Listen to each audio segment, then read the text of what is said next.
So the next topic is purchasing E cash from currency server, कि हम currency server के ऊपर से हम ई कैश कैसे परचेज कर सकते हैं।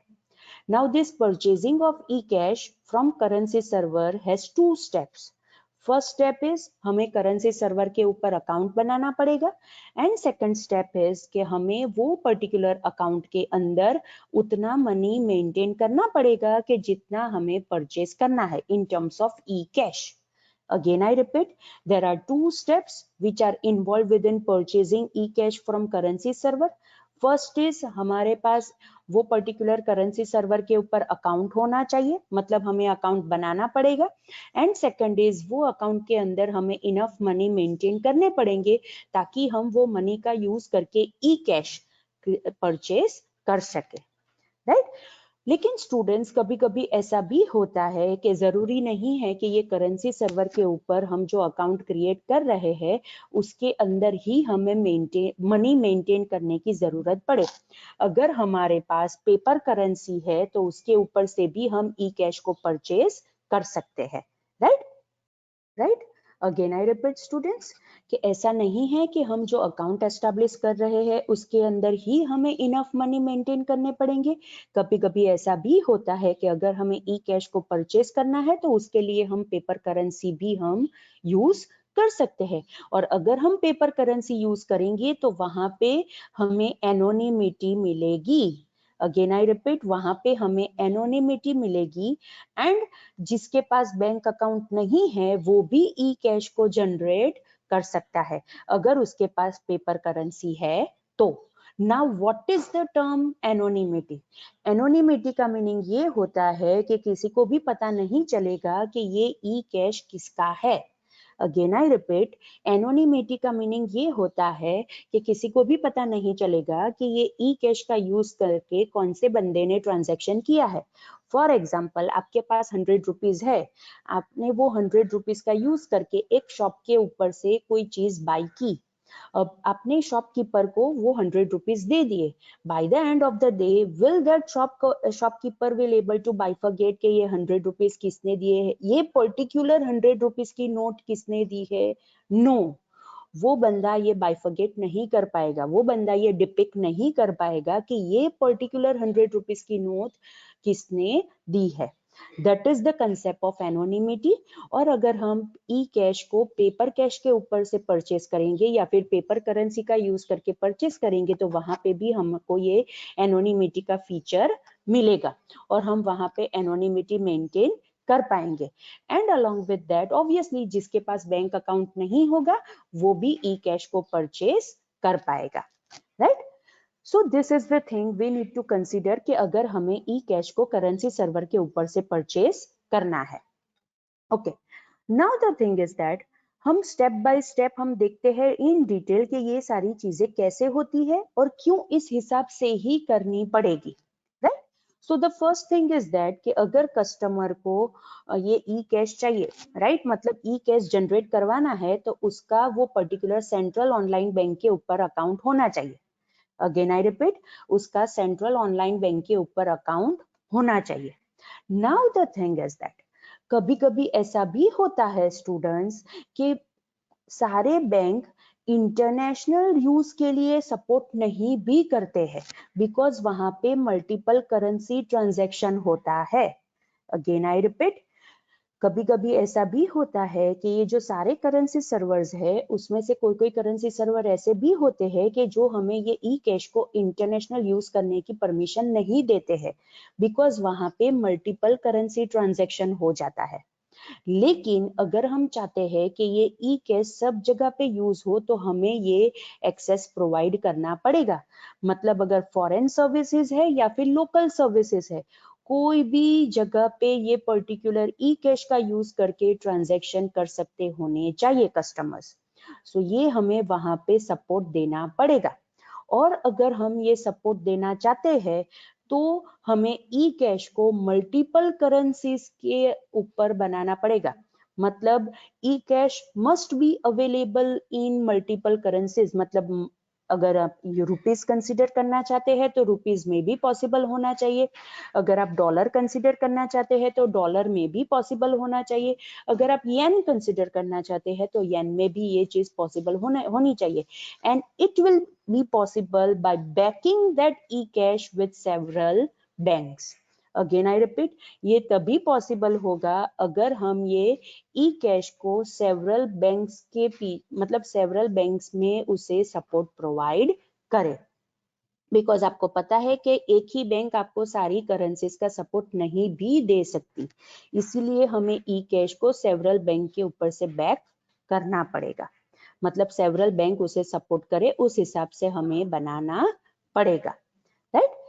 सो स्टूडेंट्स, हमें यहाँ पे एक चीज कंसिडर करनी है कि अगर हमें इंटरनेशनल यूज करना है हमारे ई कैश का, ऑब्वियसली इंटरनेशनल यूज है, इट मींस एक ही ट्रांजैक्शंस के अंदर मल्टीपल करेंसी हो सकती है या फिर बहुत सारे ट्रांजैक्शंस ऐसे होते हैं कि जिसके अंदर मल्टीपल करेंसीज इन्वॉल्व हो सकती है। Means if we want to purchase foreign services या फिर local services, we must be able to pay with the help of e cash. और अगर हमें ऐसा सपोर्ट प्रोवाइड करना है तो ई कैश मल्टीपल करेंसीज के अंदर अवेलेबल होनी चाहिए, और ये मल्टीपल करेंसीज के अंदर अवेलेबल तभी होगी जब वो बहुत सारी बैंक्स के ऊपर से हमने वो क्रिएट की होगी या फिर वहां पे बहुत सारी बैंक्स इन्वॉल्व होगी, right. Okay, now what is the scenario. एक कंट्री का जो सर्विस प्रोवाइडर है कि जिसने ये टोकन एक्सेप्ट की है, दैट इज जिसने ये ई कैश एक्सेप्ट की है, राइट, कि जिसके अंदर वेरियस करेंसीज हो सकती है फ्रॉम यूजर, और वो यूजर ऑब्वियसली डिफरेंट कंट्रीज के भी हो सकते हैं, then they must be able to redeem that particular e cash. Again I repeat, वो पर्टिकुलर ई कैश को रिडीम कर सकते होने चाहिए, because as I have told students, it is e cash, electronic cash which is virtual cash. और अगर आपको उसे अपनी करेंसी के अंडर ट्रांसफर करने हैं, मींस वी कैन से कि पर्टिकुलर जो भी वो जिसने वो टोकन एक्सेप्ट किया है, राइट, वो पर्टिकुलर यूजर उसे रिडीम कर सकता होना चाहिए।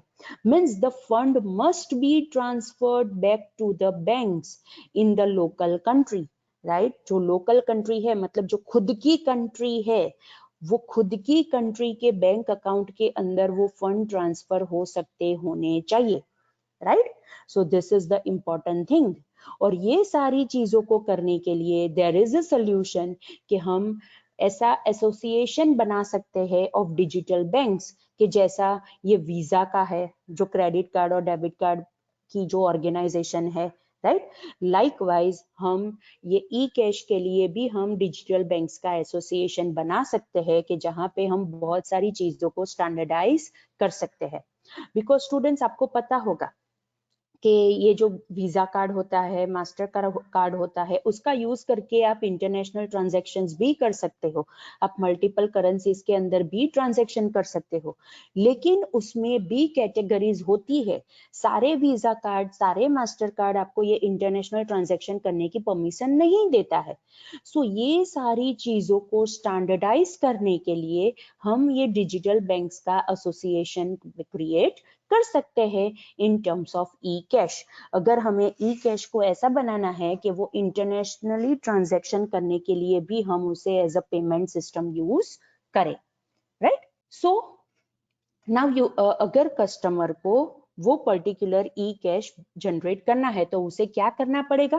पहले तो हमने ऑलरेडी देखा कि उसे पहले अकाउंट एस्टेब्लिश करना पड़ेगा और उसे वो पर्टिकुलर अकाउंट के अंदर इतने मनी मेंटेन करने पड़ेंगे ताकि वो ई कैश वहां से जनरेट कर सके। ओके, बट ये सारी प्रोसेस कैसे होती है।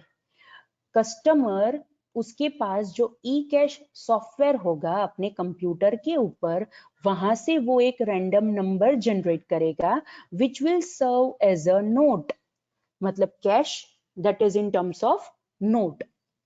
अगेन आई रिपीट, कस्टमर के पास अपने कंप्यूटर के ऊपर ई कैश सॉफ्टवेयर होगा, राइट, कि जिसके थ्रू वो एक रैंडम नंबर जनरेट करेगा, राइट, और वो random number will serve as a note.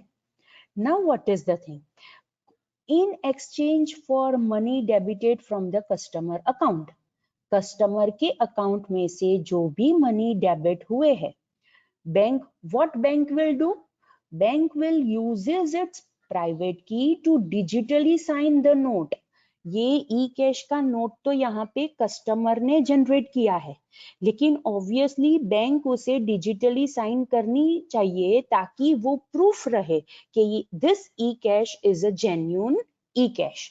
So bank किससे क्या यूज करके वो डिजिटली साइन करेगा? It will use it's private की, बैंक की जो खुद की प्राइवेट की होगी उसका यूज करके बैंक ये जो ई कैश जनरेट हुआ है उसे डिजिटली साइन करेगा, राइट? और उसके ऊपर से पता चलेगा कि ओके, जो अमाउंट रिक्वेस्ट किया है it is transmitted to the note and back to the customer, right? Again I repeat, first step is customer क्या करेगा, कंप्यूटर के ऊपर उसके पास जो ई कैश का सॉफ्टवेयर है उसके थ्रू वो एक रैंडम नंबर जनरेट करेगा which will serve as a note, and जो भी मनी कस्टमर के अकाउंट में से ऑब्वियसली जो डेबिट होंगे, बिकॉज उसने वो मनी किसके अंदर ट्रांसफर कर दिए, ई कैश के अंदर वो ट्रांसफर कर दिए, तो अकाउंट में से तो वो डेबिट हो जाएंगे, तभी वो ई कैश के अंदर ट्रांसफर हो सकते हैं, राइट? सो वो ट्रांसफर, वो जो एक्सचेंज हुआ वो फाइनलाइज कौन करेगा? बैंक करेगा। कैसे करेगा? उसे डिजिटली साइन करके, और ये डिजिटली साइन करने के लिए वो क्या यूज करेगा? खुद के पास जो प्राइवेट की है वो। So students again I repeat कि बैंक डिजिटली साइन करके, इट मीन्स के प्राइवेट की का यूज करके उसे डिजिटली साइन करेगा, मीन्स अप्रूव करेगा, तभी वो पर्टिकुलर अमाउंट जो यूजर ने रिक्वेस्ट किए हैं वो ई कैश के अंदर ट्रांसफर हो सकते हैं, राइट? ओके, नाउ जो भी नेटवर्क करेंसी सर्वर है, राइट, उसके ऊपर क्या होगा? The network currency server in effect is issuing the bank note.